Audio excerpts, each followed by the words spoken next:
तो कल हम लोग श्रवण कर रहे थे कि वेदव्यास जी महाराज ने श्रीमद् भागवत की रचना मानव कल्याण के लिए की।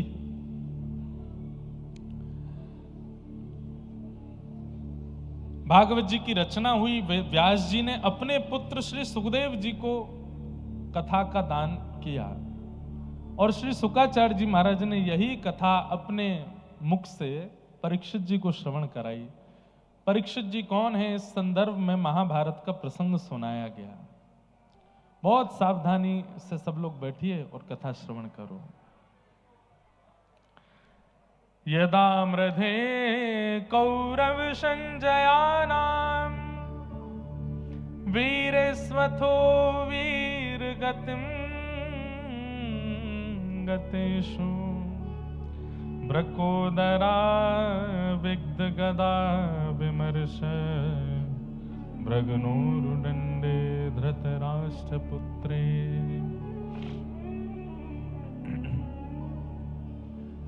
महाभारत का युद्ध अपने अंतिम पड़ाव पर चल रहा था और तभी भीम की गदा के प्रहार के कारण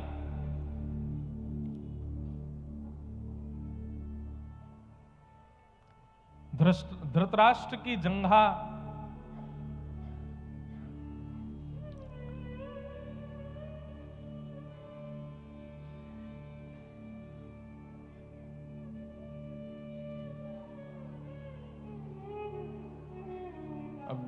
ये हल्ला बाहर से न कम हो जाए, इसका प्रयास जरूर कर लीजिए। मोने मोनेर गा रहे हैं और हल्लेर हल्लेर हो रहा है।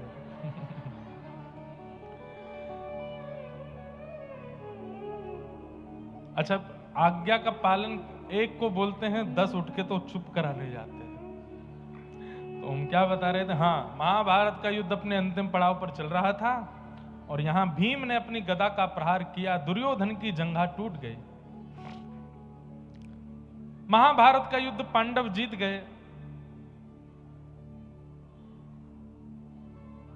कौरवों के दुर्योधन को बदले की इच्छा होने लगी और उसने तुरंत गुरुपुत्र अश्वत्थामा को आज्ञा की है कि तुम जाओ और सोते हुए पांडवों को मार दो। बंधुओं, एक बात बोलें आपको, वैष्णव का स्वभाव नहीं होता रिवेंज लेना। ये बदले की इच्छा जो हमारे चित्त में प्रकट होती है, ये एक वैष्णव स्वभाव नहीं है। हाँ, किसी ने हमारे साथ कुछ अनुचित किया, किसी ने हमारे साथ कुछ गलत किया, तो हम वैष्णव हैं तो वैष्णव इतनी प्रार्थना करता है कि ठाकुर जी जो अनुकूल हो, जो अच्छा हो, वो आप देख लीजिएगा, मुझे इससे कुछ नहीं कहना है। वैष्णव के चित्त में भजन के प्रभाव से दया का संचार ज्यादा हो जाता है और इसलिए वो कई बार अनुचित कृत्य करने वाले से भी कभी बदले की इच्छा नहीं रखता। वो ठाकुर जी पर छोड़ता है, नाथ आप देख लीजिएगा, जो इसके लिए उचित हो, दंड देना ना देना ये आपकी इच्छा है, मुझे इससे बदला नहीं लेना है। कई लोग इस बात को कह देंगे कि महाराज जी तो क्या हम भीगी बिल्ली बन के बैठे रहें, हम कुछ ना कहें, हमारे साथ कोई ऐसा कर दे, अन्याय कर दे, दुराचार कर दे, दूषित कृत्य करे, तो हम क्या ऐसे ही बैठे रहें?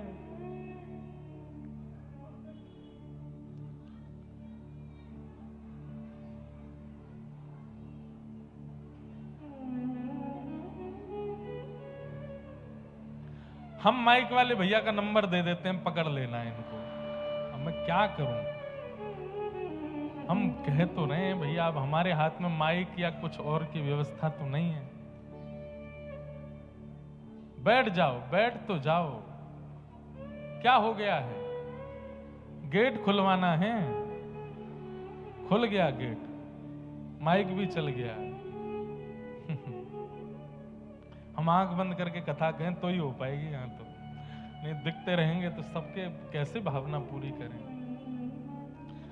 एक बार भैया कोई हो मंच के, एक बार राउंड मार के आओ, पीछे तक देख के आओ, क्या दिक्कत है सबको। एक आ रहे हैं चश्मा वाले भैया, इनके कुर्ता पकड़ लेना। हमको थोड़ी देर कथा सुनाने तो भैया ने थोड़ा शांति रखो। हाँ, क्या बता रहा था मैं? तो वैष्णव के चित्त में बदले की इच्छा नहीं होती। आहा, कितना सुंदर चरित्र याद आया। नाम भी 2 दिन से याद आ रहा है, नामाचार्य श्री हरिदास ठाकुर, इसी बंगाल की भूमि में हुए। जन्म से मुस्लिम थे, लेकिन भगवत कृपा उनके ऊपर हो गई, उनको उपाधि दी गई। जैसे लोगों के आगे परम पूजनीय श्री श्री लगाया जाता, ऐसे गौड़िया वैष्णव संप्रदाय में हरिदास ठाकुर को नामाचार्य कहते हैं। 3 लाख नाम रोज करते थे। तो जब मुस्लिम राजा को पता चला कि ये हमारे कुल खानदान का होते हुए भगवान का भजन करता है, हिंदुओं के देवता को गाता है, समझाया बुझाया, नहीं माने तो फिर कहा कि इसको मृत्यु दंड दो। तब किसी सेनापति ने कहा कि बोले मृत्यु दंड तो बहुत सरल होगा, इसको फांसी पे लटका देंगे, इसको क्या 2-4 मिनट दर्द होगा। इसने जो गलत काम किया है हिंदुओं के देवताओं का नाम लेकर के, इसको तो कोई कड़ा दंड मिलना चाहिए। बोले क्या दंड दें? बोले हाथ बांधो, पैर बांधो, बाजार में लेकर के निकलो और इस पर कोड़े बरसाओ। कोड़े में भी कील होनी चाहिए बड़ी बड़ी, वो कील जब इसके कोड़े पड़े और कोड़ा जब हटाया जाए तो पूरे शरीर को छीलते हुए निकले। राजा बोले उससे क्या होगा? बोले बाजार में जब बच्चा बच्चा इसको देखेगा, लोग इसको देखेंगे तो कल को कोई भी, अरे मुस्लिम तो क्या, दूसरी जाति के क्या, हिंदू भी अपने देवता का नाम लेने में घबराएंगे जब देखेंगे कि ये दंड मिल रहा है। तो राजा ने कहा यही ठीक है। मैंने एक दिन बताया था, हरिदास ठाकुर पर जब कोड़े मारे जाते थे तो रक्त की बूंद नहीं निकलती थी, पिचकारियां निकलती थी शरीर से। लेकिन जब वो कोड़ा पड़ता था और उस समय जब वो दोनों भुजा उठा करके और ऊंचे स्वर में बोलते थे हरि बोल हरि बोल हरि बोल, कोड़े बरसाने वाले के चरण पकड़ लेते थे और क्रोध में नहीं, नेत्रों में भाव भरे रहते, अश्रु भरे रहते। बोले बड़ी कृपा। मैं तो चाहता था कि मैं ऊंचे स्वर में नाम गाऊं, लेकिन मैंने पूरी ताकत लगाई, इतना ऊंचा स्वर मेरा पहले कभी नहीं प्रकट हुआ जितना ऊंचा स्वर आपके कोड़े मारने से प्रकट हुआ है, और मारिए।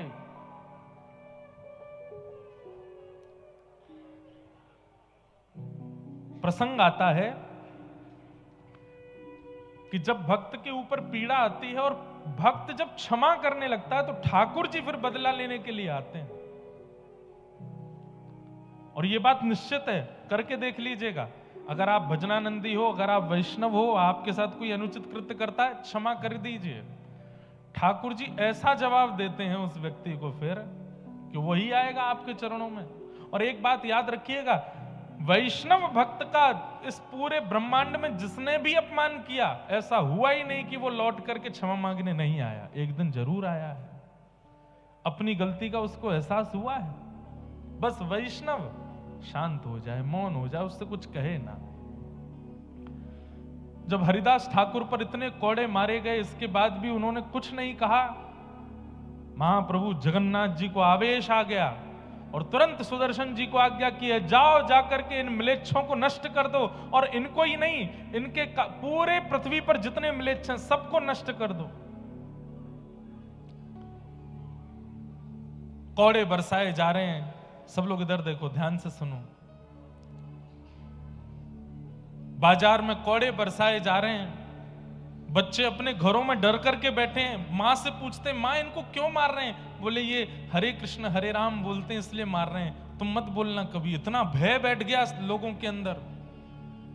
और उसी समय आकाश में एक सूर्य तो थे ही, दूसरे सूर्य प्रकट हो गए। एक सूर्य जो स्थित सूर्य हैं, उनसे भी तीव्र तेज वाले सूर्य साक्षात सुदर्शन जी आकाश में आ गए। और जैसे ही वो सुदर्शन जी नीचे पृथ्वी पर उन म्लेच्छों को नष्ट करने के लिए आने लगे, हरिदास ठाकुर भुजा उठा के रोने लगे, नहीं जगन्नाथ, नहीं महाप्रभु, ऐसा मत कीजिए। सुदर्शन जी प्रकट हो गए, प्रकट होकर के बोले, हरिदास ये तुम पर कोड़े मार रहे हैं और तुम पर किए जा रहे अत्याचार को देख करके लोग नाम गान करना बंद कर दे रहे हो, तुम कह रहे हो इनको मत मारो, क्यों? जरा हटो तो, मुझे देखने दो इन लोगों को। चरणों में गिर गए, बोले नहीं सुदर्शन जी, ये त्रेता नहीं है, ये सतयुग नहीं है, ये द्वापर नहीं है, ये कलयुग है।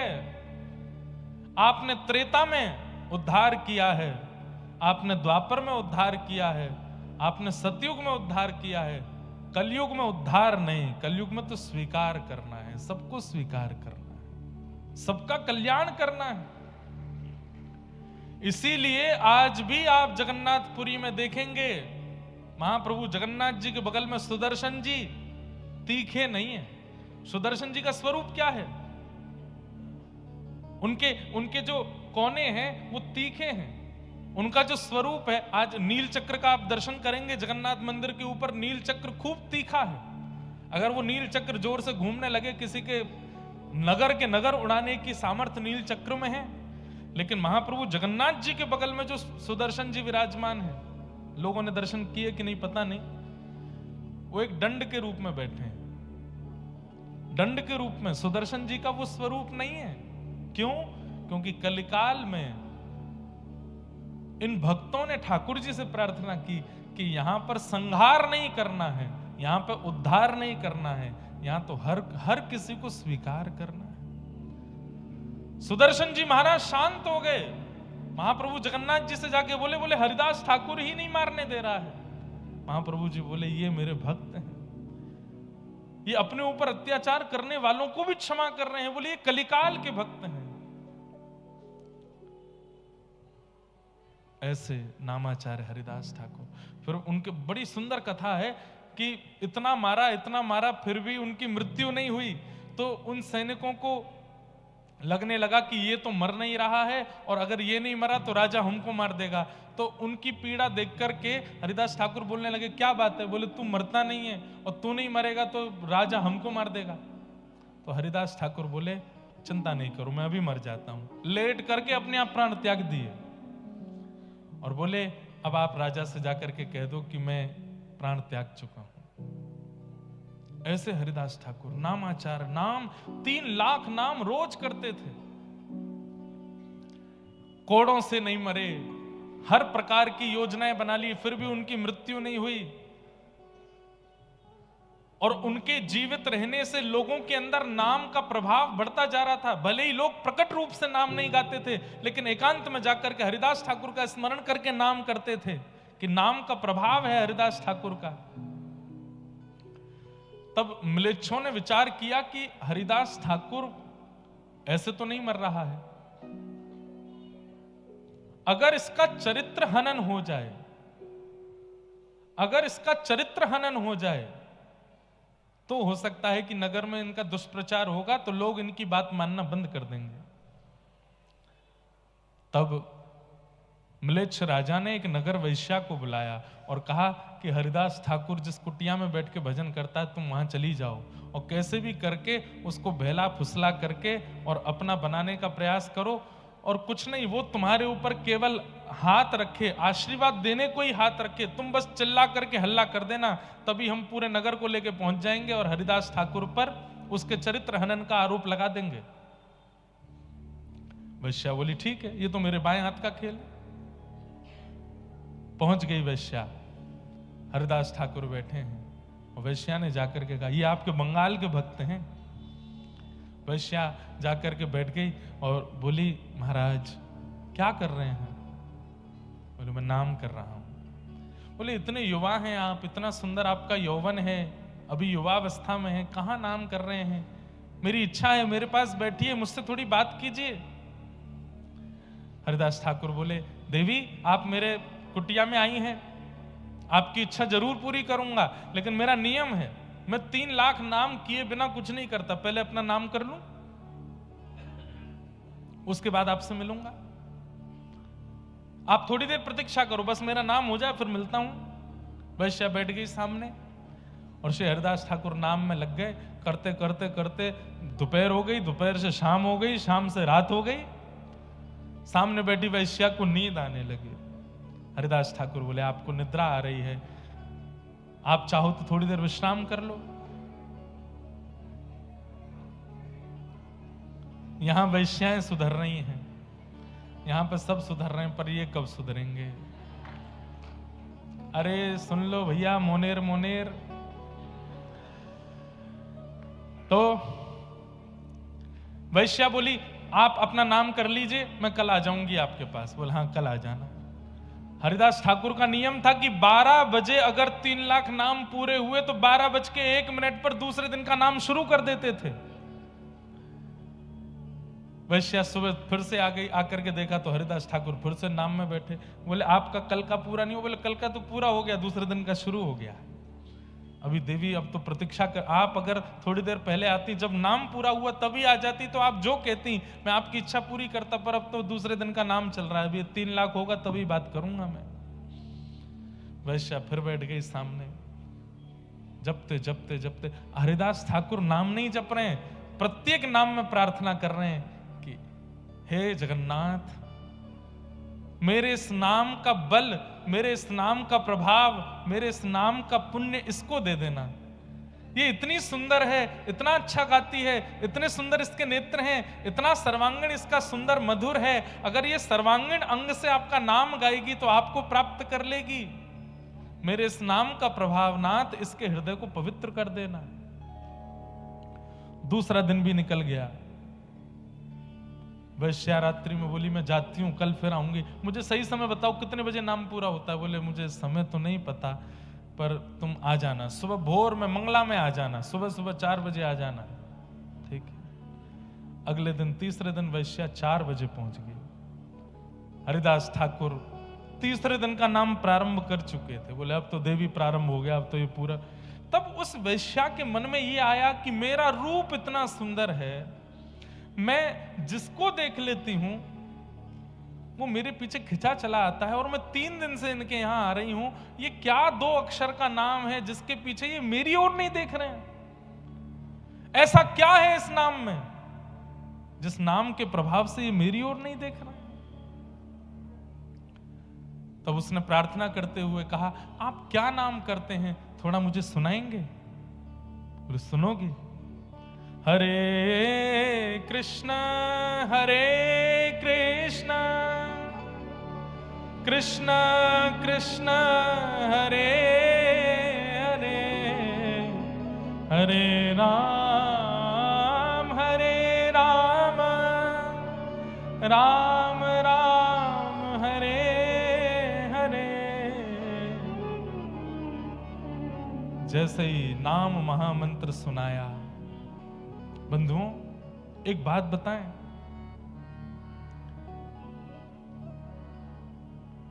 सामान्य कोई व्यक्ति अगर महामंत्र बोलेगा, जो नियम नहीं करता, जो पवित्रता नहीं रखता, जो शुद्धि नहीं रखता, जिसका अंतःकरण शुद्ध नहीं, जिसका खान पान शुद्ध नहीं, उसका नाम बोलने से सामने वाले पे प्रभाव नहीं पड़ेगा।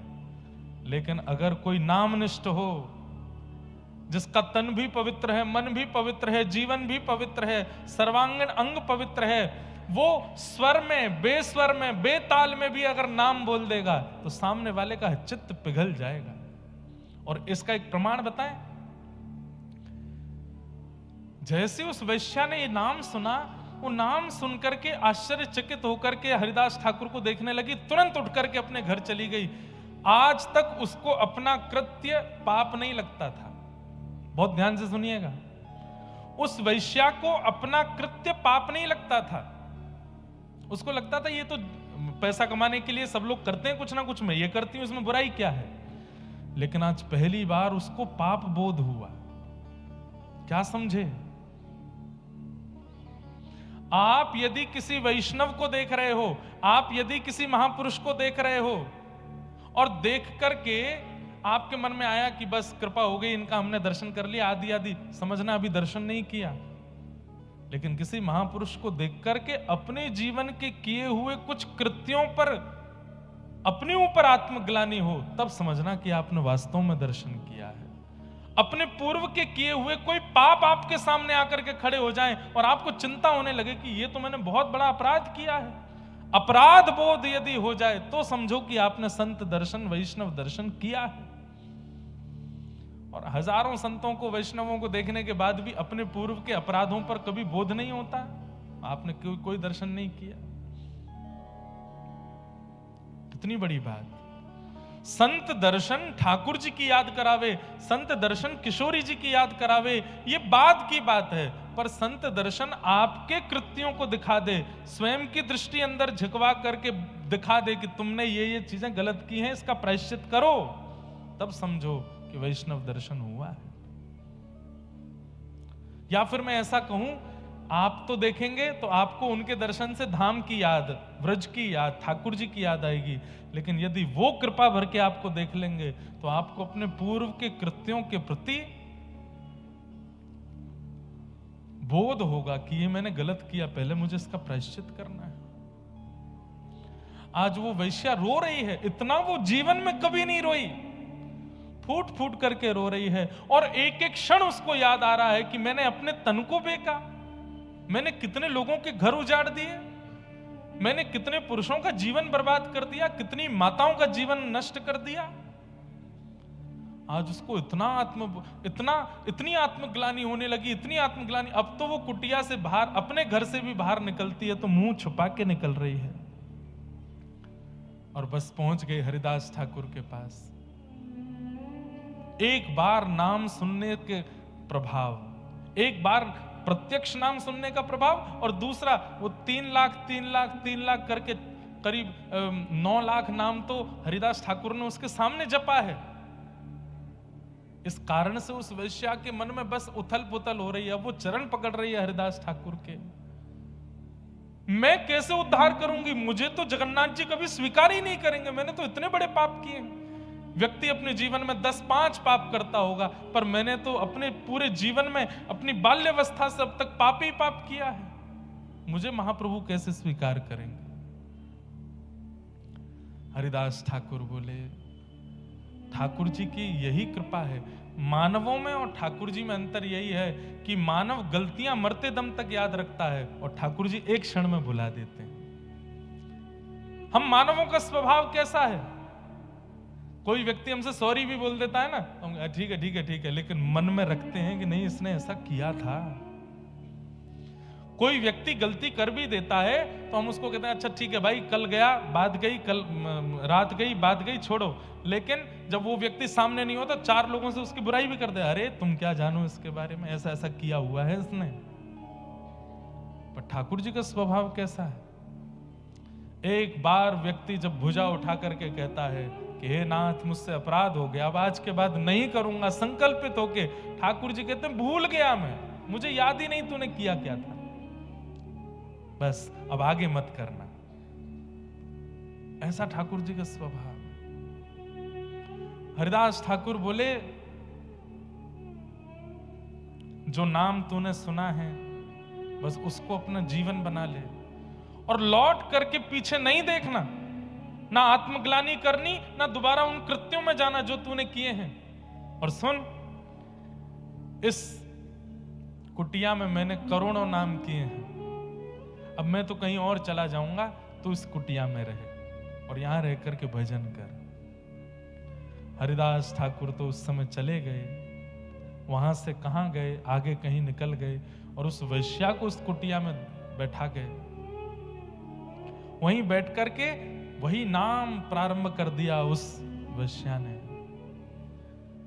जिसका रूप देख करके काम प्रकट होता था लोगों के चित्त में। आज उसका रूप लावण्य ऐसा कि जब वो कुटिया से निकलती है तो हजारों संतों की तादाद में लोग उसको दर्शन करने के लिए आते हैं, क्योंकि उसको देख करके अब महाप्रभु जगन्नाथ प्रकट होते हैं चित्त में।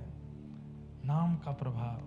बंधुओं, आपकी उपस्थिति सामने वाले के चित्त में क्या अनुभव कराती है, इससे भी पता चलता है कि आप कैसे हो। आप कहीं जाते हैं तो लोगों के चित्त में आता है बड़ा पैसा वाला है, बहुत पैसा है इसके पास। आपकी उपस्थिति किसी के चित्त में क्रोध को उत्पन्न करे, ये तो ऐसा है, इसने हमारा बंटाधार कर दिया, पूरी कॉलोनी के लोग इससे परेशान हैं, क्रोध प्रकट करना है। किसी के चित्त में आपकी उपस्थिति किसी के चित्त में काम को प्रकट कर रही है, क्रोध को प्रकट कर रही है, लोभ को प्रकट कर रही है, तो इसलिए आप संसारी हो। लेकिन आपकी उपस्थिति होते ही सामने वाले का चित्त निर्मल हो जाता है, नेत्र सजल हो जाते हैं और ठाकुर जी का पावन स्मरण उसके चित्त में होने लग जाए, तब समझो कि आपकी भक्ति अब हो रही है। हरिदास ठाकुर के जीवन की एक बात और, वे जब रात्रि का समय होता था तो भुजा उठा करके और ऊंचे स्वर में नाम गुणगान करते थे ठाकुर जी का। किसी ने आकर के टोका, बोले कि सोते नहीं हो, हमको भी नहीं सोने दे, इतना तेज तेज क्यों बोलते हो, मन में कर लो। अभी हमने मोनेर मोनेर बात करी, लेकिन हरिदास ठाकुर का कारण ऊंचे स्वर में नाम जप इसलिए नहीं करते थे कि लोग जाने कि देखो मैं भक्त हूं। उन्होंने बताया कि मैं ऊंचे स्वर में नाम जप क्यों करता हूं, बोले मैं मन ही मन करूंगा तो मेरा उद्धार होगा, और मैं ऊंचे स्वर में करूंगा तो मानवों का नहीं, कितने कीट पतंग जीवाणु इस हवा वायुमंडल में डोल रहे हैं, वे भी नाम सुनकर के तर जाएंगे, इसलिए ऊंचे स्वर में करता हूं। सबका कल्याण, सबका उद्धार।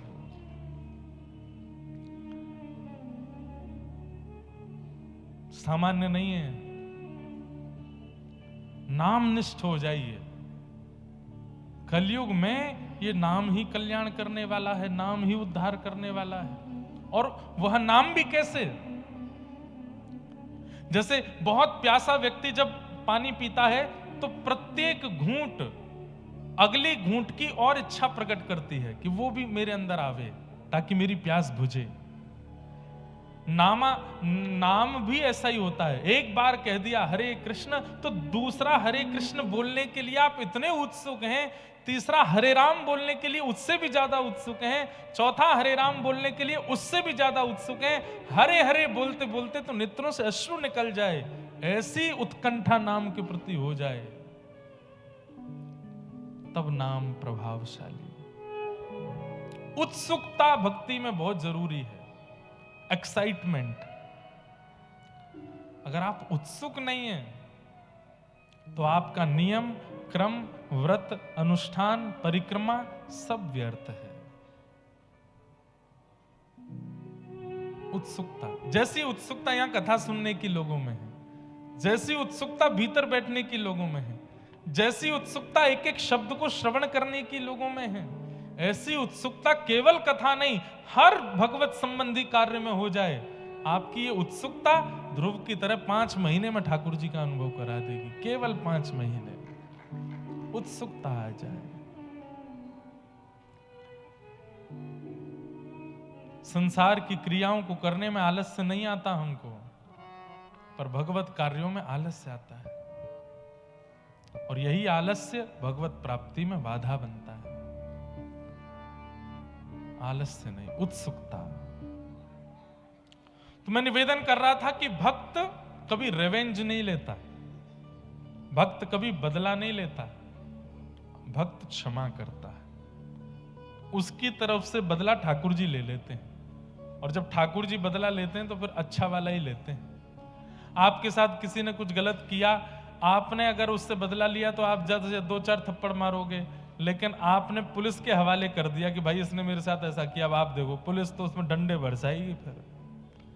ठीक वैसे ही आपके साथ अनुचित कृत्य पर आप कुछ रिएक्शन देते हो तो आप ज्यादा कुछ नहीं कर पाओगे, लेकिन ठाकुर जी के भरोसे छोड़ देते हो तो ठाकुर जी तो ऐसा चक्र घुमाते हैं, और याद रहे उसे।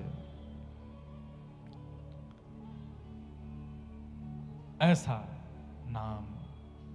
तो दुर्योधन, अब एक बात और कह दूं, ये बदला लेने की इच्छा यदि चित्त में बहुत ज्यादा होती है कि उसने मेरे साथ ऐसा किया, मैं देख लूंगा उसको, तो आप कहीं ना कहीं पांडव नहीं हो, इस संसार रूपी महाभारत के कौरव हो। ये कौरवों का ही स्वभाव होता है ऐसा।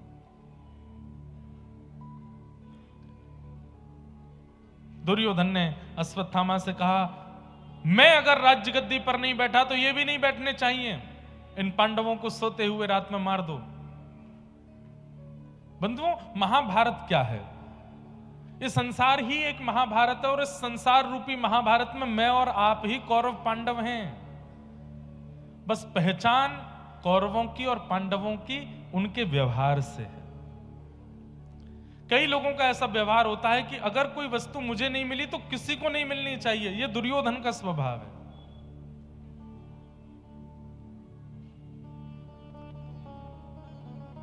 यह दुर्योधन का स्वभाव है। अश्वत्थामा का स्वभाव क्या है? चाहे जैसे भी हो, मुझे एक पदवी मिलनी चाहिए। कई लोग पदवी के लिए बहुत लड़ते हैं, झगड़ते हैं, पूरे प्रयास करते हैं कि हमें एक पदवी मिल जाए। कई बार यहाँ मंच पे प्रणाम करने लोग आते हैं, कई उनमें से ऐसे होते जब तक वो अपनी पदवी नहीं बता देंगे वो जाते ही नहीं। हम इस नगर के फलाने क्षेत्र के ये हैं, हम इसके कमेटी के ये हैं, हम इसके वो हैं। एक बात कहें, सूरदास जी, मीराबाई आदि आदि जितने भी भक्त हुए, इन्होंने कभी परिचय नहीं दिया कि हम भक्त हैं। इनका परिचय ठाकुर जी ने दिया।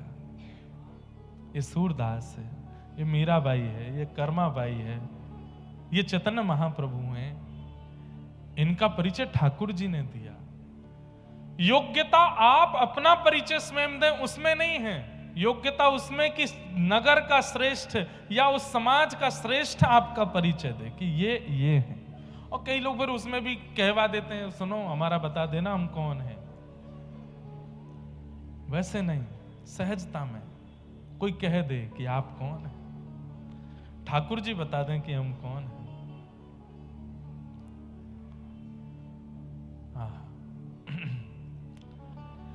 तो अश्वत्थामा रात्रि में गए, पांडवों को मारने के लिए गए, लेकिन ठाकुर जी रक्षा कर रहे थे, इसलिए पांडवों को बाल बांका भी नहीं कर पाए। लेकिन द्रौपदी के सोते हुए 5 पुत्रों को देख करके उन्हें मार दिया। प्रातःकाल का समय हुआ, जब पता चला कि यह कृत्य अश्वत्थामा ने किया है, तो अर्जुन ने अश्वत्थामा को बंदी बना करके मारने का प्रयास किया, लेकिन सबने मना किया कि इसको जीवित छोड़ दो। तत्पश्चात अश्वत्थामा की आधी दाढ़ी मूंछ मोड़ दी गई, उसका अपमान किया। तो अपमान के बाद उसने पुनः ब्रह्मास्त्र छोड़ करके उत्तरा के गर्भस्थ शिशु को मारने का प्रयास किया। मैं एक बात कथा में कहा करता हूं, बहुत ध्यान से सुनिएगा। सूत्र है, अपमान का बोध उसी को होता है जिसको सम्मान की बहुत इच्छा होती है। जिसे बहुत सम्मान की इच्छा होती है, बार बार अपमान भी उसी का ही होता है। और जिस व्यक्ति को कभी सम्मान की इच्छा नहीं होती, उसका कोई अपमान कर भी देता तो उसको पता नहीं चलता। उसको 4 लोग, तेरा अपमान हुआ, अच्छा मुझे पता ही नहीं थी। बोला हाँ, उन लोगों ने षड्यंत्र के कारण ये काम किया होगा भैया, मुझे तो नहीं पता चला, मेरे को तो अनुभव ही नहीं हुआ। हम एक प्रार्थना करें, आप लोग कथा सुनते हैं, तिलक लगाते हैं, सम्मान की इच्छा छोड़ दीजिए। हम व्यासपीठ पे बैठते हैं, हमें तो जबरदस्ती मिलता है इतना ज्यादा, हम तो प्रार्थना करते हैं कि इसके आदी ना हो जाएं। पर ऐसा नहीं है अपमान नहीं होता, बहुत अपमान होता है। बहुत लोग गलत भी बोलते हैं, बहुत लोग उल्टा सीधा भी बोलते हैं, बहुत लोग बिना सत्य जाने कुछ कुछ भी लांछन भी लगाते हैं। पर हमको बड़ी प्रसन्नता है, क्योंकि सम्मान की इच्छा कभी करी नहीं, इसलिए अपमान का बोध होता नहीं है। इसलिए कोई षड्यंत्र के तहत अपमान करता भी है तो पता चलता नहीं है चित्त को कि अपमान हुआ। सम्मान की इच्छा मत रखो। सम्मानम कलयाति घोर गरलम नीचप्पमानम क्षुधा। इस संसार में सबसे बड़ा विष क्या है? सम्मान की इच्छा, क्रेडिट। अच्छा एक और बात, सम्मान का मतलब यही नहीं होता कि आपका बहुत माला हार पहनाए, ये क्रेडिट लेना भी सम्मान होता है। अब होगा, जब कमेटी की कथा होती, बुरा नहीं मानना कमेटी वाले सब लोग, जब कमेटी की कथा होती है तो उनमें फिर कथा के बाद में आपस में होती है, अरे महाराज बहुत जोर की कथा हुई, इतनी भीड़ आई, इतनी भीड़। हमने बुलाया था, हमने। किसने प्रस्ताव दिया था महाराज जी का? मैंने दिया था। फिर तीसरा नंबर तो मैंने दिलवाया था, मैंने नंबर ही नहीं दिया होता तो कैसे बात करते तुम? अरे हमने ये व्यवस्था की, हमने वो की। सम्मान, ये क्रेडिट लेने का सम्मान, ये भी बहुत होता है। ये मैंने इसलिए बोल दिया ताकि 7वें दिन के बाद यहां हो नहीं ऐसा। अच्छा एक नया ट्रेंड और चला है, हम लोग इतने चतुर हैं। हमारे बरसाने वाले पूज्य श्री रमेश बाबा महाराज, जिनकी गौशाला में भी लाल जी का उत्सव था, वो एक बार अपने प्रवचन में कह रहे थे कि भक्त सीधा नहीं होता। ठाकुर जी चतुर हैं, हम चतुर शिरोमणि हैं। हम इतने चतुर हैं कि सब कुछ करने के बाद में, जब बाद में बात होती है ना, क्रेडिट वाली बात होती है, तो मनी मन चाहते तो हैं कि मेरा नाम बोला जाए कि मैंने ये काम करवाया, लेकिन जब नाम बोल दिया था, अरे भैया पूरी भोजन की व्यवस्था तो इन्होंने देखी थी, हमने कुछ नहीं देखा, भैया देखो हमारा नाम नहीं बोला करो, अबे सब जगन्नाथ जी कर रहे हैं, सब जगन्नाथ जी, सब महाप्रभु जी की कृपा, हमारा नाम मत बोला करो आप। अगली बार वो अगर भूल जाए नाम बोलना ब्लॉक। पूछे, अरे भाई तुम आए नहीं, कल वो सभा थी, अरे भैया तुम बड़े आदमी हो, परसों तुमने सबका नाम लिया, हमारा नाम नहीं लिया। अरे तुम ही पिछली बार मना कर रहे थे सब जगन्नाथ जी करते, अरे वो बात ठीक है, इतनी मेहनत हमने करी, खून पसीना एक किया, एक नाम नहीं बोला गया आपसे हमारा। भगवान का सहस्त्र नामों में एक नाम है अमानी, वो मान रहित हैं। और अनामी, ठाकुर जी का एक नाम ये भी है कि उनको नाम ही नहीं है कुछ भी, सब कुछ करने के बाद जो क्रेडिट दे देता है दूसरों को, उनको ठाकुर जी कहते हैं। आज 28 साल की आयु में मैं बैठ करके कथा सुना रहा हूं, इतने सारे लोग सुन रहे हैं, और इस बात का अगर अभिमान मुझको है कि मेरी वाणी, मेरा कंठ, मेरा गला, मेरी विद्या या मेरे ऊपर संतों की कृपा, उसका प्रभाव है कि मैं कथा कर रहा हूं, तो ठाकुर जी को हंसी आती है। ठाकुर जी कहते हैं, मुझे एक क्षण लगेगा ये गले का टेंटिया दबाने में, एक क्षण लगेगा, एक स्वर नहीं निकाल पाएगा अपने गले से, और क्या कह रहा है कि मेरा प्रभाव है। आज कोई कलकत्ता का बहुत बड़ा सेठ वो कहे कि मैंने इतना परिश्रम करके यहां पहुंचा हूं, मैं नहीं, ठाकुर जी की इच्छा नहीं होती, ठाकुर जी का अगर बल नहीं होता, मयानुकूलेन नभस्वते ऋतम, ठाकुर जी स्वयं कहते हैं, यदि मैंने अनुकूलताएं प्रकट नहीं की गई होती, कुछ नहीं कर पाते तुम। इसलिए अपने हर कृत्य पर यही मानिए कि मैं तो लायक था ही नहीं, ठाकुर जी ने करवाया, मैं योग्य नहीं था, मैं योग्य नहीं था। जहां ले चलोगे वहीं मैं चलूंगा, जहां ले चलोगे वहीं मैं चलूंगा।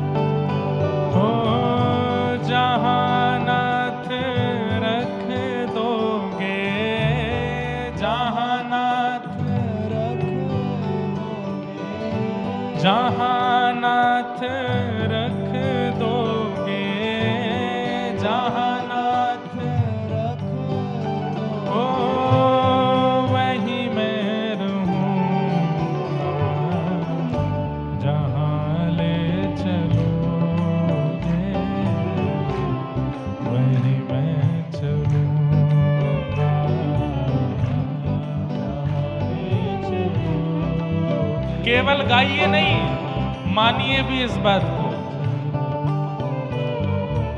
हम ठाकुर जी से प्रार्थना कर रहे हैं कि हे नाथ, जितने लोग गा रहे हैं जहां ले चलोगे वहीं मैं चलूंगा, कल ही कुछ करके दिखा दो, कल ही कुछ ऐसा करके दिखाओ कि रूह कांप जाए। अरे भैया घबराना नहीं, जीवन में चाहे जैसी परिस्थिति आ जाए, अरे हम कहते हैं ठाकुर जी हाथ पैर अलग तक करवा दें, तब भी यही गाइएगा, जहां ले चलोगे वहीं मैं चलूंगा, जहां ले चलोगे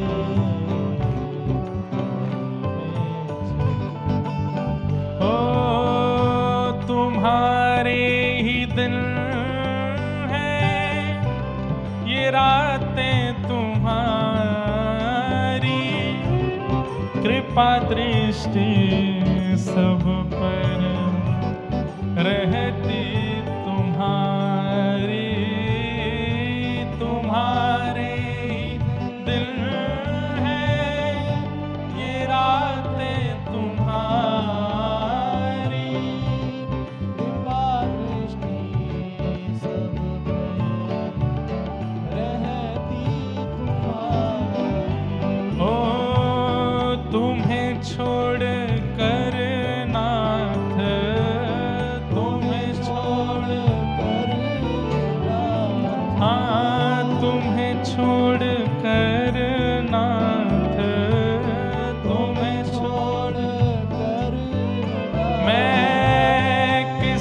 से कहूँगा, जहाँ ले चलोगे वहीं मैं चलूँगा, जहाँ ले चलोगे।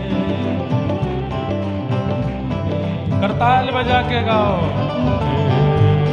जहाँ ले चलोगे वहीं मैं चलूँगा, जहाँ ले चलोगे।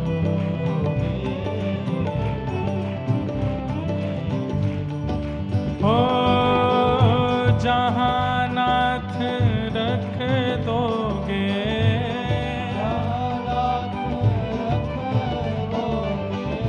जहाँ नाथ रख दोगे, जहाँ नाथ रख दोगे, हो वहीं मैं रहूँगा, जहाँ ले चलोगे वहीं मैं चलूँगा, जहाँ ले चलोगे।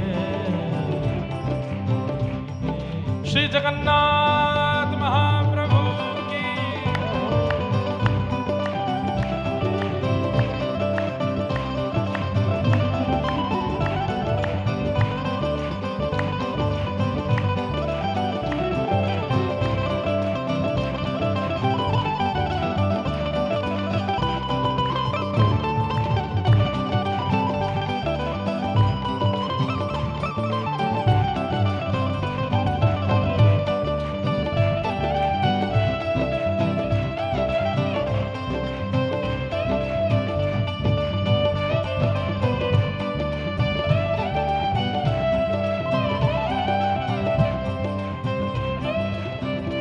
और ये गाइएगा नहीं, मानिएगा, मैं पुनः कह रहा हूं। न कोई शिकायत नहीं कोई अर्जी, कर लो करा लो प्रभु जो है तेरी मर्जी। न कोई शिकायत नहीं कोई अर्जी, कर लो करा लो जो है तेरी मर्जी। हो न कोई शिकायत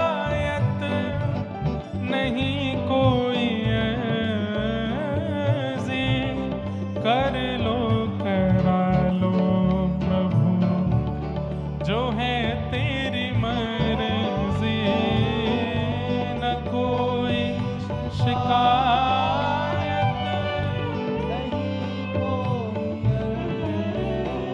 अर्जी, कर लो करा लो प्रभु जो है तेरी मर्जी। ओ सुख दो या गम जो भी, सुख दो या गम जो भी, सुख दो या दुख जो भी, सुख दो या दुख मैं प्रेम से सहूँगा, जहाँ ले चलोगे वहीं मैं चलूँगा।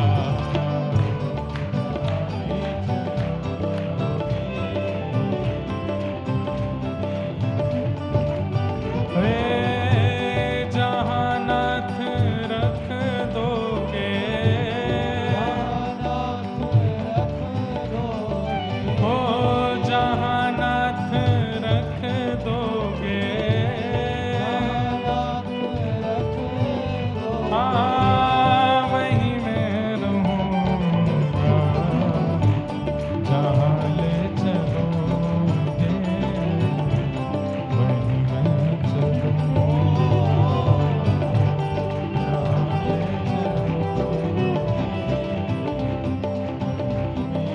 राधे राधे गोविंद गोविंद राधे राधे राधे गोविंद गोविंद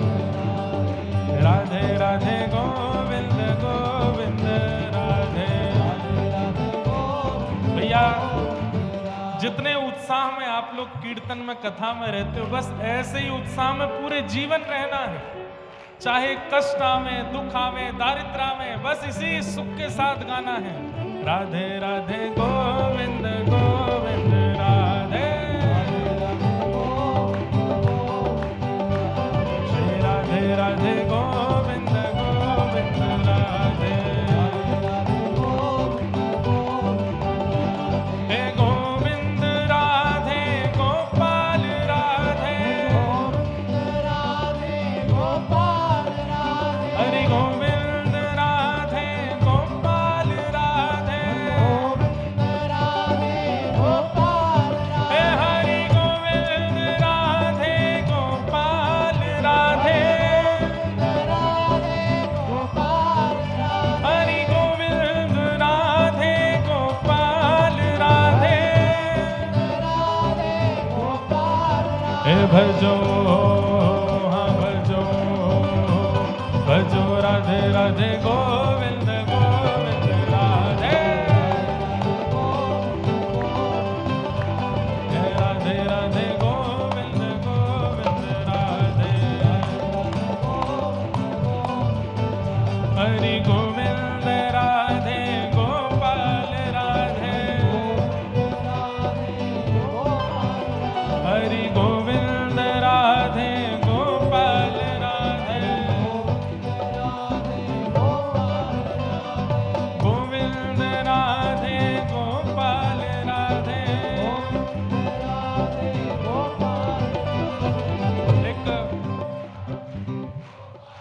सुनो सुनो सुनो, एक पिक्चर आई है, उसका नाम है बॉर्डर 2। उसमें वो अपने सैनिकों से पूछते हैं कि जय जय हिंद की आवाज कहां तक जानी चाहिए। वो कहते हैं लाहौर तक जानी चाहिए। ऐसे ही हम भक्त समूह से कह रहे हैं कि भैया कीर्तन की आवाज कहां तक जानी चाहिए? जगन्नाथ। अरे वृंदावन तो बहुत दूर होगा, थोड़ी लॉजिकल बात करो। वृंदावन बहुत दूर है, जगन्नाथ जी तक आवाज जानी चाहिए। हे गोविंद राधे गोपाल राधे, हरि गोविंद राधे गोपाल राधे, राधे राधे गोविंद गोविंद राधे, राधे राधे गोविंद गोविंद, हे राधे राधे गोविंद गोविंद राधे, हरि गोविंद राधे गोपाल राधे, हरि गोविंद राधे गोपाल राधे, हरि गोविंद राधे गोपाल राधे, हरि गोविंद राधे गोपाल राधे, हे भजो, हाँ भजो, भजो राधे राधे गोविंद गोविंद राधे, भजो राधे राधे गोविंद गोविंद राधे, हे भजो राधे राधे गोविंद गोविंद राधे। गाओ भाव से, हे हरि बोल, हरि बोल, हरि बोल, हरि बोल, हरि बोल, हरि बोल, हरि बोल, हरि बोल। प्रेम दाता निताई बोले बोल हरि हरि बोल, प्रेम दाता निताई बोले बोल हरि, प्रेम दाता निताई बोले बोल हरि हरि बोल। द्वारे द्वारे जाऊंगो हरि हरि हरि बोल, पैर पड़ जाऊंगो हरि हरि हरि बोल, मैया तेरे पाँव पड़ूं एक बार हरि बोल, हे भैया तेरे पाँव पड़ूं एक बार हरि बोल, हे भजो राधे राधे गोविंद गोविंद राधे, राधे गोविंद गोविंद राधे, भजो राधे राधे गोविंद गोविंद राधे। जय जय श्री राम, जय जय श्री राम, जय जय श्री राम।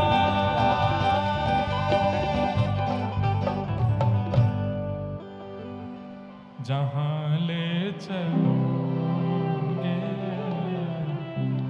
वहीं मैं चलूँगा, जहाँ ले चलोगे वहीं मैं चलूँगा। हे जहाँ नाथ रख दोगे, जहाँ नाथ रख दोगे, हो वहीं मैं रहूँगा, जहाँ ले चलोगे वहीं मैं चलूँगा, जहाँ ले चलोगे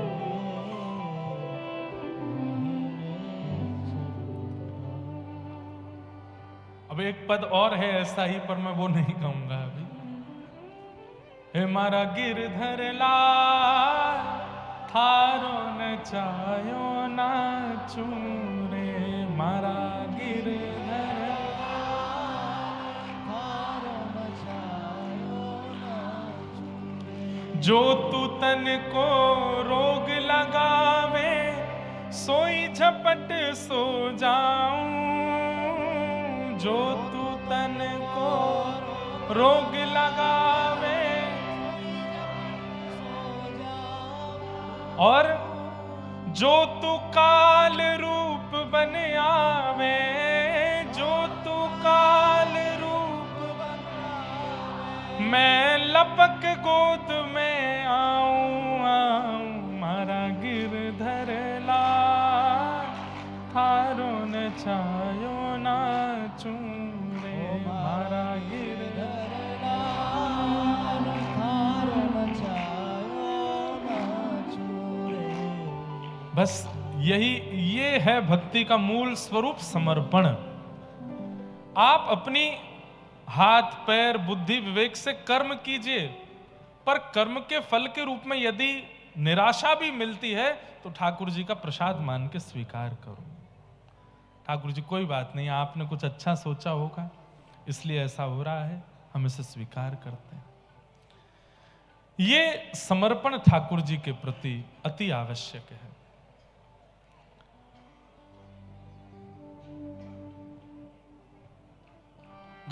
गर्भस्थ शिशु को मारने के लिए अश्वत्थामा ने ब्रह्मास्त्र छोड़ दिया और यही गर्भ का बालक भगवान ने इसकी रक्षा की और यही गर्भ का बालक कालांतर में परीक्षित हुआ।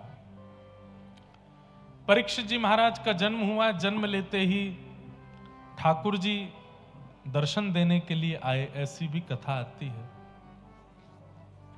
धीरे धीरे परीक्षित बड़े हो रहे हैं और एक समय आया, बहुत ध्यान से सुनिए सब लोग। अर्जुन द्वारिका गए हैं ठाकुर जी के पास, लेकिन अर्जुन का स्वभाव है, नियम है कि अर्जुन कुछ दिन में ही लौट करके आ जाते हैं, लेकिन अब महीनों बीत गए, अर्जुन लौट करके नहीं आए। जब लौट करके आए तो खबर दी कि ठाकुर जी तो अपनी लीला पूरी करके चले गए। जब अर्जुन के मुख से ये खबर सुनी तो युधिष्ठिर आदि पांडवों ने उसी क्षण हस्तिनापुर की राज्य गद्दी को छोड़ दिया और अपने वंशधर परीक्षित को राज्य गद्दी पर बिठा करके परीक्षित को आज्ञा की कि अब तुम राज्य को संभालो। छोटे से परीक्षित जी राजा बन गए, धीरे धीरे बड़े हुए, ब्राह्मणों के संरक्षण में इनका राज तिलक हुआ, विवाह हुआ, जन्मेजय आदि पुत्र हुए। बहुत ध्यान से सुनो। और एक दिन राजा परीक्षित वन में निकले थे, तभी आपने वहां पर एक आश्चर्य देखा। कैसा आश्चर्य? कि एक व्यक्ति जिसका वर्ण श्याम है, काला है, लेकिन श्याम वर्ण के लोग भी देखे गए हैं, वो इतने अनुचित नहीं लगते हैं, परंतु इसको देख करके तो बड़ी अनुचितता आ रही है चित्त में। और वो एक बैल के पैर को काट रहा है जिसके 3 पैर पहले से ही कटे हुए हैं। तो ये व्यक्ति कौन है? ये कलयुग है। और ये जिसके पैर काट रहा है वो साक्षात धर्म है। सत्य, दान, दया और पवित्रता, ये 4 चरण होते हैं धर्म के। आपके चित्त में अगर ये 4 भावनाएं नहीं है तो आप धार्मिक नहीं हो। धर्म के 4 चरण सत्य, दान, दया और पवित्रता। आजकल के युवा बालकों में एक बात सुनने में आती है, आज तो रविवार है, आज क्यों नहाए हम। आपके कलकत्ता में तो इतनी सर्दी नहीं पड़ती, हमारे यहाँ बहुत ठंड होती है। जब हम स्कूल में पढ़ते थे तो स्कूल के समय पे कितने सारे हमारे मित्र और क्लास के बच्चे, हम लोग आपस में बात करते थे तो मैं पूछता, मैं नहा के आए हो? सही से बताओ। अरे सर्दियों में कौन नहाता है यार, कौन नहाता है? हम तो ऐसे हाथ मुंह धो के आ जाते हैं। ऐसे ऐसे भी होते हैं लोग, पर नहीं। धार्मिक व्यक्ति का स्वभाव है वो नित्य स्नान करेगा। अरे ऐसे ऐसे लोग भी आपने देखे होंगे, भीषण बीमार पड़े हैं, हॉस्पिटलाइज्ड हो गए, फिर भी वो एक ही प्रार्थना करते हैं, हमको नहाने दो, बिना स्नान के हमारा चलेगा नहीं। पवित्रता। धर्म का दूसरा रूप होता है सत्य। सत्य संभाषण बहुत कम हो गया है, लोग बाग झूठ ज्यादा बोलने लग गए हैं, लेकिन फिर भी कहीं ना कहीं सत्य के प्रति रुचि सबकी है। बोलते भले ही ना हो, सुनने के लिए तो सत्य ही चाहते हैं सब। भले ही दुनिया से झूठ बोलते हो, लेकिन जब अपनी सुनने की बारी आती है सबको सत्य ही सुनना है। इसका मतलब सत्य अभी भी बचा है। सत्य धर्म है। सत्य का एक रूप और है, भगवत मार्ग को भी सत्य कहते हैं।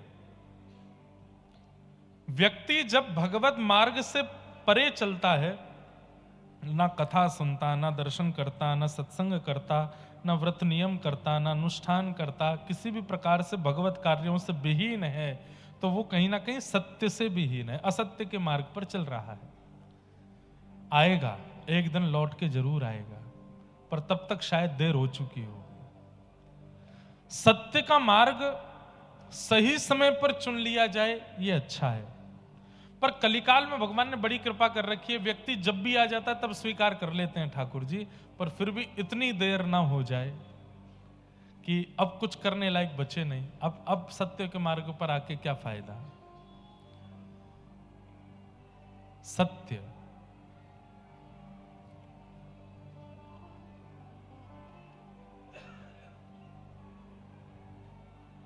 ये कथा पंडाल में हो रहा है कि बाहर हो रहा है? कहां? पीछे, सबसे पीछे। क्या कर रहे हैं वो लोग? हैं? खड़े हैं? अच्छा, बाहर हो रहा है कुछ, होने दो। क्या बता रहा था मैं? हैं? सत्य। हमारे लिए कितना कठिन टास्क है ना। पूरा एक धारा प्रवाह बनता है मन में, और उस पर जैसे चलते हैं फिर एक बांध आता है, अब उस बांध से भटक जाते हैं, फिर दोबारा उसी। देखो, ये नामदेव जी महाराज ने कथा कीर्तन के बड़े नियम बताए, उसमें कथा के बीच में विघ्न आने को कितना बड़ा पाप बताया गया। इसलिए हम आप लोगों को रोकते हैं, उठ के मत जाओ, फोन मत चलाओ, सो मत कथा में। किसी भी क्रिया से हमको डिस्टर्ब होगा तो वो विघ्न, ठाकुर जी उसको कथा में अपराध माना जाता है। इसलिए कथाओं का क्रम भी ऐसी जगह होना चाहिए जहां विघ्न हो ही ना, जहां विघ्न नाम का कोई भाव आवे ही ना। विघ्न कथा में कोई, ये विघ्न थोड़ी वर्षा हो गई, वर्षा होना तो अच्छा है। कथा में संतों का आगमन होना, बीच में किसी महापुरुष का, ये सब तो कृपा है। कथा में विघ्न क्या है? वक्ता का धारा प्रवाह रुक जाना, ये विघ्न है। तो सत्य पर हम चर्चा कर रहे थे। सत्य का मतलब आप केवल सत्य बोलो वह तो है ही, पर सत्य का मतलब भगवत मार्ग चुन लेना भी सत्य कहलाता है। जब तक आप भगवत मार्ग नहीं चुन रहे हैं तब तक आप असत्यगामी ही हैं, लेकिन भगवत मार्ग चुनते हैं तुरंत आप सत्यगामी हो जाते हैं। तो सत्य, पवित्रता। तीसरा धर्म का स्वरूप होता है दान। दान, असहाय को दान, जरूरतमंद को दान। पर दान के रूप में हम धन को प्रायोरिटी देते हैं, दान के रूप में हम वस्त्र को प्रायोरिटी देते हैं, दान के रूप में हम अन्न को प्रायोरिटी देते हैं। पर शास्त्रों ने आज्ञा की सबसे श्रेष्ठ दान क्या है? ज्ञान का दान। किसी को ज्ञान मार्ग पर ले आना, किसी को भक्ति मार्ग पर ले आना, किसी कथा को सुना के, प्रवचन को सुना के, कोई अच्छी बात बता करके किसी को भगवत मार्ग का अनुगामी बना देना, सबसे बड़ा दान किया आपने। उसके जीवन को पूरा परिवर्तित कर दिया। इसलिए कथा में बंधुओं सूत्र लेकर के जाया कीजिए, और जो कथा में नहीं आते उनको सुनाया कीजिए जाके, और ऐसे ऐसे सूत्र इकट्ठा किया कीजिए कि जिसको सुनाने से उसके चित्त में भक्ति प्रकट हो, ताकि वो भी भगवत मार्ग में आवे। फ्लाइट जब टेक ऑफ होता है तो उससे पहले एयर होस्टेस अनाउंसमेंट करती है कि ऑक्सीजन लेवल कम होने पर ऑक्सीजन मास्क नीचे आ जाएंगे, पर अपना मास्क पहले लगाएं, फिर दूसरे का लगाएं। तो हम जब स्वयं देख रहे हैं कि हम भक्ति मार्ग पर आ चुके हैं, अब हमारा प्रयास होना चाहिए कि हम औरों को भी इस मार्ग का अनुगामी बनावें, उनको भी इस मार्ग का अनुसंधान करवावें। लेकिन हाँ, पीछे ही मत पड़ जाना। करो, तुम तो चलो, कथा में ही चलो, तुमको तो जगन्नाथपुरी जाना ही पड़ेगा, महाप्रसाद पाना ही पड़ेगा। एक आध दो बार में रुचि नहीं बनती है तो फिर छोड़ दो। देखो, संसारी व्यवस्थाओं के लिए जिद अच्छी है, पर भगवत सेवा में एक दो बार से ज्यादा जिद नहीं करनी चाहिए। इतनी सस्ती नहीं है भगवत भक्ति कि आप किसी के पीछे ही पड़ गए हो कि लगे रहो, ऐसे करेगा करेगा, कैसे नहीं करेगा ना। एक आध बार में मान जाए तो अच्छा, नहीं माने तो छोड़ो। तो सत्य, दान, पवित्रता, और चौथा धर्म का लक्षण है दया, करुणा, दया। भक्ति का स्वरूप है कि भक्त के अंदर दया होती ही होती है। भक्ति आएगी तो उसके अंदर पवित्रता, उसके अंदर दानशीलता, उसके अंदर दया आएगी। अगर कोई अपने आप को भक्त घोषित करता है और दया नाम की वस्तु नहीं है उसके अंदर, भक्त नहीं है वो। असुर होते हैं वो जिनमें दया नहीं होती। बंधुओं, दया, हम आप सब लोगों की कितनी पराकाष्ठा है दया की, कि हम किसी का दर्द देख करके, सुन करके दुखी हो जाएंगे, बहुत ज्यादा दुख दर्द देख करके भी हम रोने लगेंगे। पर दया की ऐसी ऐसी पराकाष्ठा, दया की ऐसी ऐसी पराकाष्ठा अनुभव की गई हैं। चैतन्य महाप्रभु दया की पराकाष्ठा पार कर चुके थे।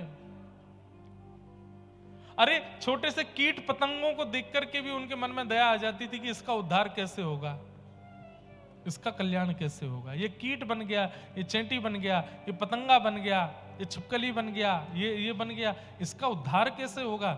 इतनी दया की पराकाष्ठा हमारी नहीं है। हमारी दया की पराकाष्ठा यहां तक है कि कोई अपनी बहुत दुख दर्द भरी कहानी सुनाए तो हम थोड़े भावुक हो जाएंगे। ये तो बहुत बात की बात है, ये तो सामान्य, सबको हो जाता है। इतनी दया तो सबके चित्त में हो जाती है। पर दया की इतनी पराकाष्ठा हो जाए कि सामान्य सी स्थिति देख करके हमारा चित्त द्रवित हो जाए, ये भक्ति से होता है। सामान्य सी स्थिति देख करके मन विचलित हो जाए, दया की वो पराकाष्ठा भक्ति से आती है। भक्ति बढ़ रही है, भक्ति चित्त में आ रही है, इसका पैरामीटर दया से नापा जाता है कि आप में दया कितनी आ रही है। हृदय से निर्दयी होते जा रहे हो और यहां भजन भी करते जा रहे हो तो आप भक्त नहीं हो। दया की पराकाष्ठा। और एक बात कह दूं, आंखें जितनी सजल रहती हैं उससे पता चलता है कि भक्ति कितनी है। सूखे नेत्र पड़े रहते हैं, इसीलिए हमारे जगन्नाथपुरी में जब आप दर्शन करने जाते हैं तो वहां कपूर पीस के ऐसे लगा दिया जाता है। क्यों? बोले भाई तेरे नेत्रों में इतनी करुणा तो नहीं है कि तू सजल नेत्रों से जगन्नाथ जी को देखे, इतनी दया तेरे चित्त में नहीं है कि तेरे नेत्र उनको देख के सजल हो जाएं, इसलिए हम ही कपूर लगा के सजल कर देते हैं, जबरदस्ती सजल किए जाते हैं।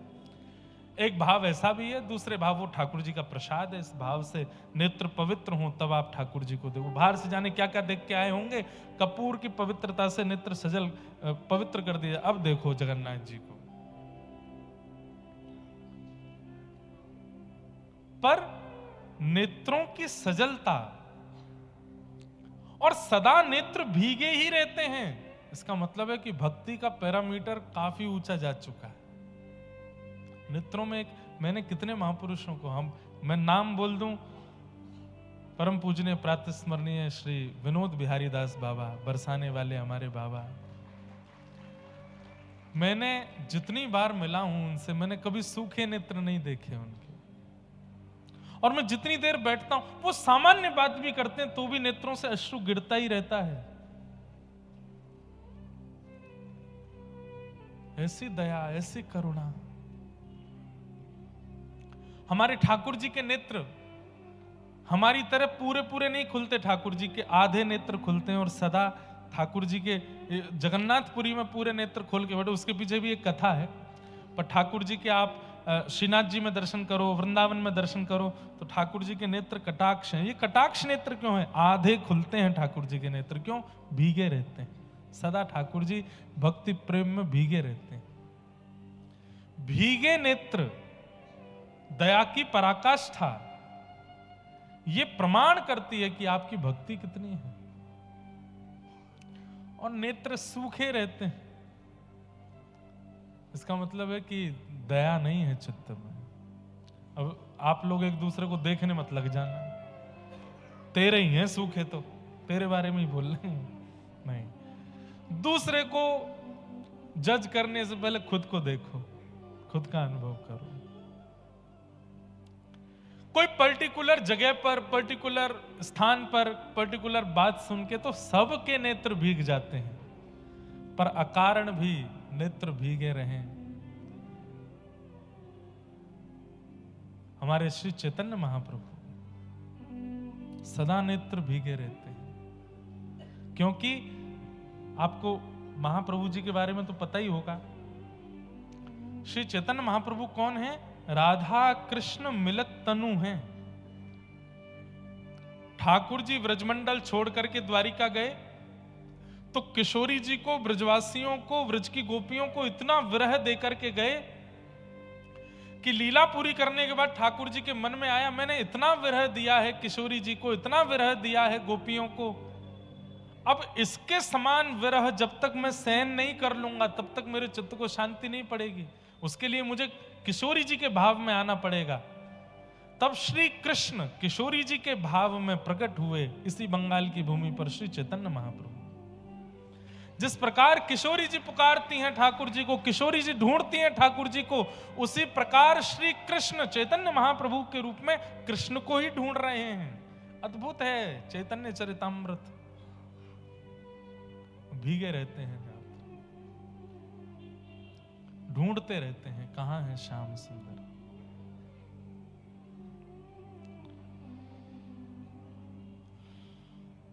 जगन्नाथ, आप कहेंगे महाराज जी भीगे नेत्र में ठाकुर जी हैं, यहां के ठाकुर जी के नेत्र इतने बड़े क्यों हैं? ये ऊपर की जो पलक है ना, और ये पलक के ऊपर की जो त्वचा है, अगर ये किसी की हो ही ना तो उसके नेत्र जगन्नाथ जी जैसे हो जाएंगे। ये है ही नहीं महाप्रभु जी के। क्यों? व्रजवासी और किशोरी जी के विरह में महाप्रभु जी का तन पिघल गया है, इसलिए हाथ भी नहीं है, भुजा भी नहीं है, चरण भी नहीं है, मुखमंडल भी नहीं है, ये पिघल गए हैं, इसलिए बड़े बड़े नेत्र दिखते हैं महाप्रभु जी के। नहीं तो इस पूरे ब्रह्मांड में यदि ठाकुर जी की विरह की पराकाष्ठा यदि कहीं है तो वो महाप्रभु जगन्नाथ जी हैं। विरह की पराकाष्ठा में इतना विरह हुआ ब्रजवासियों का कि तन पिघल गया ठाकुर जी का।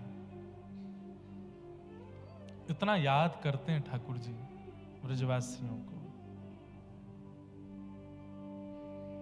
उधो मेरी मैया से जा कहियो, उधो मेरी मैया से जा कहियो, तेरो कान्हा